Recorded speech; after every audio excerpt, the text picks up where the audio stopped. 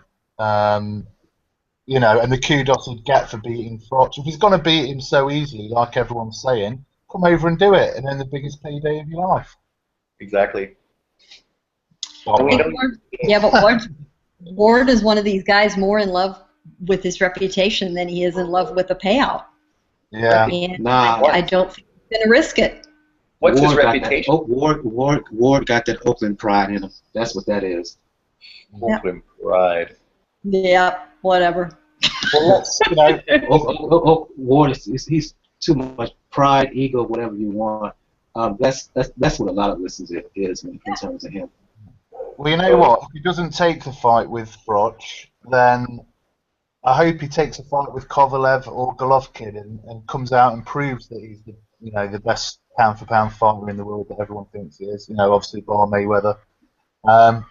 Let's see him in there. You know, with Froch, Golovkin, Kovalev. Because to be honest, I'm looking at his resume, and apart from beating Froch and a few picks, he ain't done a great deal for me. Yeah, but here's the thing. Attic. He cleaned out the division. You got to give him that much credit. You got to give him credit for cleaning out the division. And I'd rather see him against Kovalev because Kovalev to me is a more dangerous fight than Golovkin. Oh, definitely. Well, and although Golovkin has always said he would fight him, what Golovkin really wants to do is clean out the middleweight division first.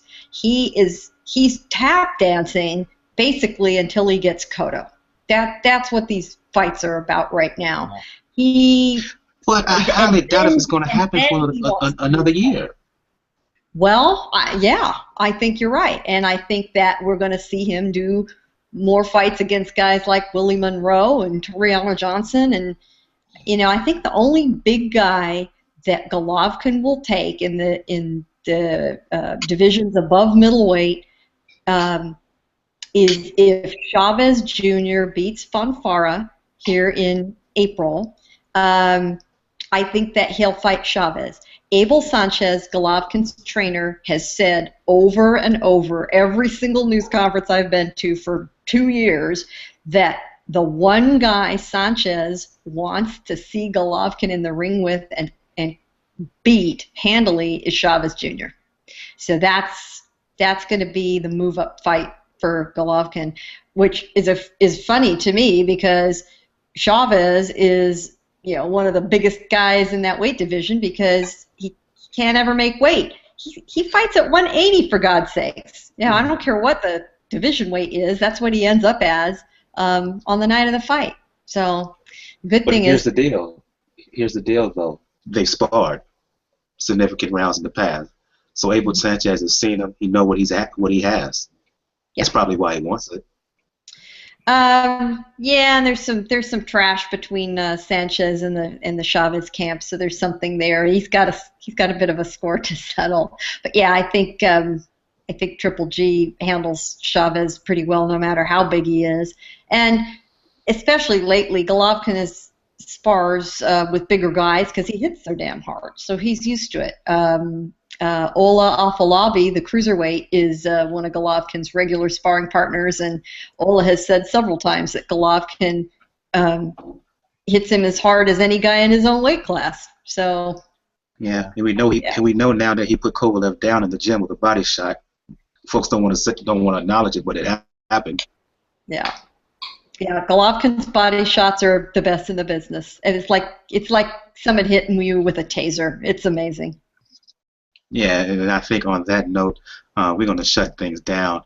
I'll give the panel, my guests, I should say, an opportunity to let folks know where they can find you. Gail Falkenthal, Communities Digital News. If folks want to talk boxing or anything else, let the folks know where they can hit you up. You can read my column on Communities Digital News, which is COMMDIGI